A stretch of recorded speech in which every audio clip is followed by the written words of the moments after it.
Sir నమస్కారం sir. నమస్తే. Sir తొందరలో ఏపీలో అసెంబ్లీ సమావేశాలు మొదలు కాబోతున్నాయి. ఈ నెల 24 అలా అని అంటున్నారు సార్. అయితే ఈ అసెంబ్లీ సమావేశాలని అసెంబ్లీనే బహిష్కరణ చేద్దామని చెప్పేసి వైసీపీ ఆలోచనలో ఉన్నట్టుగా తెలుస్తుంది సార్.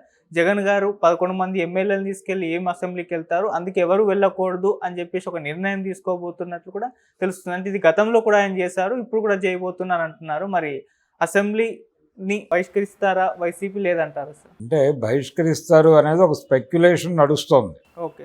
అసెంబ్లీకి వస్తాడు ఆయన, అంటే ఆయనతో సహా 11, అంటే ఆయన కాకుండా 10 మంది ఎమ్మెల్యేలతో కలిసి జగన్ 11. కాబట్టి 11 మంది అసెంబ్లీకి వస్తారా రారు అనే ప్రచారం చేస్తోంది తెలుగుదేశం మీడియా. తెలుగుదేశానికి సంబంధించిన సోషల్ మీడియా ప్లాట్ఫామ్స్లో ఈ కథ ప్రచారంలో ఉంది. ఇది గతంలో చాలామంది ఇలా ఒక పరాభవం అని వీళ్ళు చెప్తున్నారు, కానీ ఇలా దెబ్బతిన్నటువంటి వాళ్ళు అసెంబ్లీకి రావడానికి కొంత హెసిటేట్ చేసిన సందర్భాలు అనేకం ఉన్నాయి. తెలుగుదేశం వ్యవస్థాపకుడు నందమూరి తారక రామారావు గారు 89 ఎన్నికల్లో ఓడిపోయినప్పుడు వారు కూడా కొద్ది రోజులు సభకు వచ్చి మళ్ళీ ముఖ్యమంత్రిగానే ఈ సభకు వస్తానని చెప్పి వెళ్ళిపోయారు. సరే, తర్వాత ఆయన 94లో ముఖ్యమంత్రిగానే ఎంటర్ అయ్యాడు, అది వేరు. చంద్రబాబు నాయుడు గారు కూడా అలాంటి ప్రతిజ్ఞ చేశాడు, ముఖ్యమంత్రిగా ప్రవేశించాడు మొన్న. జగన్మోహన్ రెడ్డి గారు కూడా గతంలో ఇలాంటి సవాలే చేస్తున్నాడు. అంటే అప్పటికి ఆయనకు అధికారపు రుచి కూడా తెలియదు. అధికారపు రుచి తెలియని రోజుల్లో ప్రతిపక్షంగా ఉన్నప్పుడే, అంటే అసెంబ్లీలో ఉండే కంటే కూడా ప్రజల్లో ఉంటే మైలేజీ వస్తుంది అనేది పొలిటీషియన్స్ అభిప్రాయం. అసెంబ్లీలో ఫైట్ వన్ సైడెడ్గా జరుగుతుంది. ఇప్పుడు వీళ్ళ ఓట్లు కీలకం కాదు, అక్కడ వీళ్ళకి ప్రధాన ప్రతిపక్ష హోదా కూడా రాదు అనేది కదా ఇప్పుడు ఉన్నటువంటి చర్చ.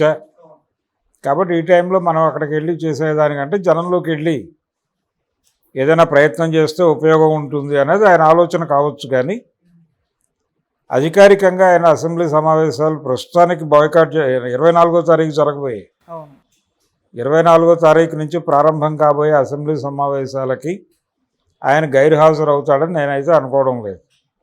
ఆయన హాజరవుతాడు, ప్రమాణ స్వీకారం చేయాలండి. ఎమ్మెల్యేలుగా వాళ్ళందరూ ప్రమాణ స్వీకారం చేయాలి అసెంబ్లీ సెషన్ ప్రారంభం రోజు.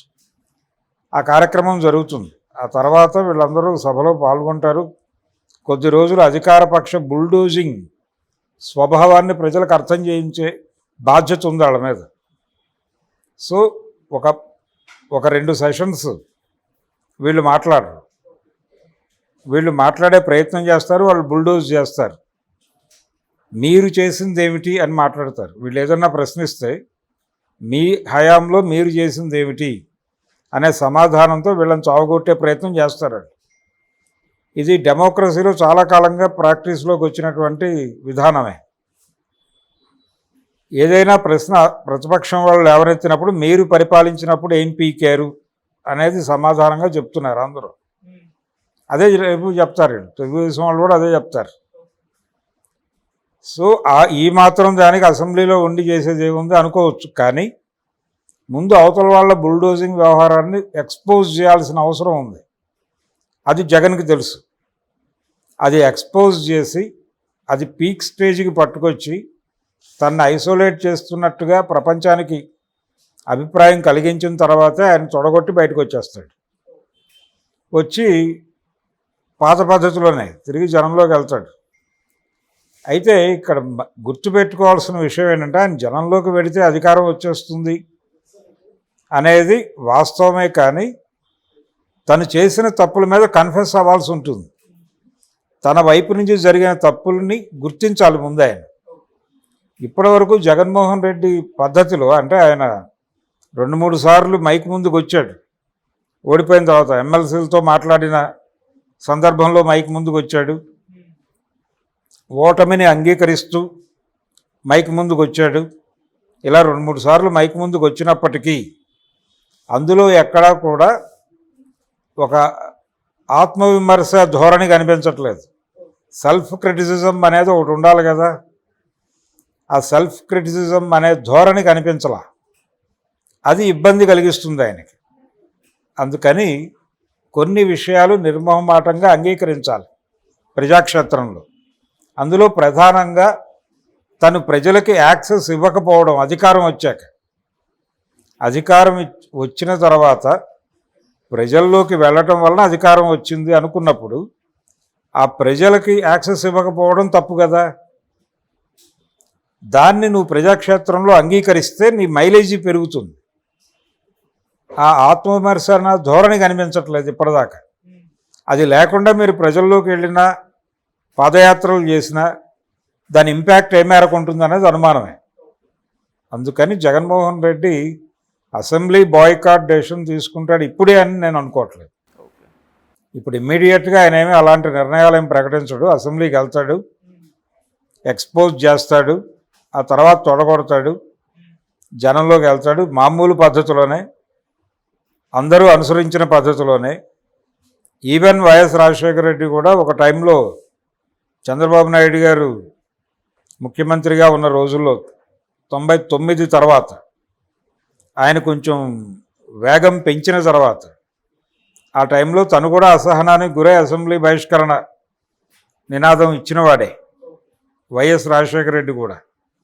సో ఇది ప్రతిపక్షాలు యాక్టివ్ అపోజిషన్, యాక్టివ్ పొజిషన్ అనేటువంటి ఒక పద్ధతి నడుస్తోంది ఇప్పుడు అసెంబ్లీ సెషన్స్లో.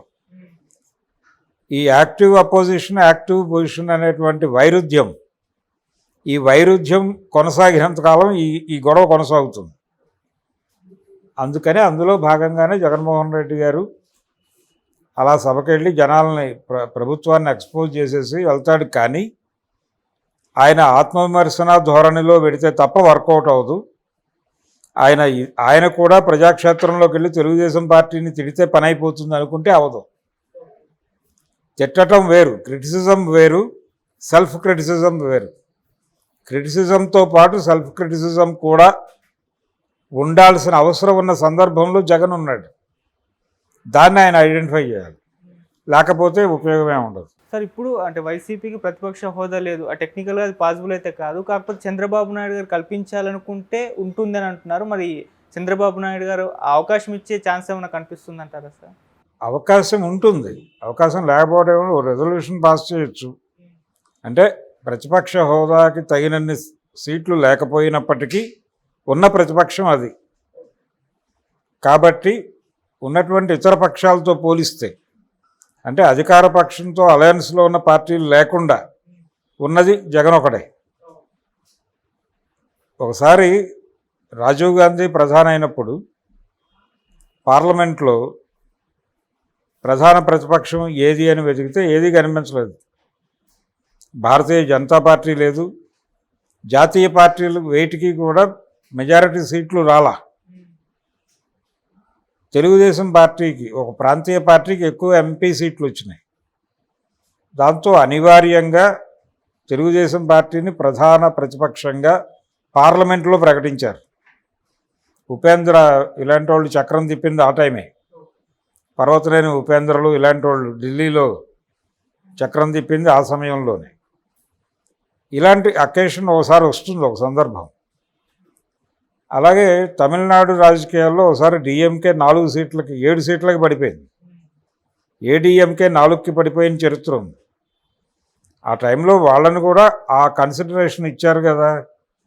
అలాంటి కన్సిడరేషన్ జగన్మోహన్ రెడ్డికి కూడా ఇస్తారు. ఇవ్వటం వేరు, ఇస్తారు. ఇచ్చిన తర్వాత ఆయన అలాగే వ్యవహరిస్తాడు, ప్రధాన ప్రతిపక్షంగానే వ్యవహరిస్తాడు. అంతకు మించి ఛాన్సు లేదు, అంతకు మించి ఇంకో పార్టీ లేదు అక్కడ. ఉన్న పార్టీలన్నీ అక్కడే ఉన్నాయి. కాంగ్రెస్కి కానీ లెఫ్ట్కి కానీ ఒక్క సీట్ రాలా. టోటల్ కూటమి స్వీప్ 3 పార్టీలు. ఆల్టర్నేటివ్గా ఉన్నది వీళ్ళ 11. ఇంకా ఆల్టర్నేటివ్ ఏముంది అక్కడ? కాబట్టి డెఫినెట్గా ప్రధాన ప్రతిపక్ష హోదా ఇచ్చి తీరుతారు, దానిలో తప్పేం లేదు. అది ఈ రోజున కొత్తగా జరుగుతోంది కూడా కాదు, ట్రెడిషన్ ఉంది మనకి. ఆ ట్రెడిషన్ ప్రకారమే జరుగుతుంది. జరిగిన తర్వాత ఎలా వ్యవహరించాలనేది జగన్మోహన్ రెడ్డి గారు ఆయన కోటరీ తాలూకా నిర్ణయాలు. ఆయన కూడా గతంలో చంద్రబాబు నాయుడుని ఇమిటేట్ చేశాడు. ఆయన యాక్టివ్ అపోజిషన్ అనే చంద్రబాబు నాయుడు సిద్ధాంతాన్ని జగన్మోహన్ రెడ్డి 2014 ఎన్నికల్లో ఓడిపోయినప్పుడు అనుసరించాడు. ఓకే. ఆ ధోరణి నుంచి బయటపడాలి ఆయన.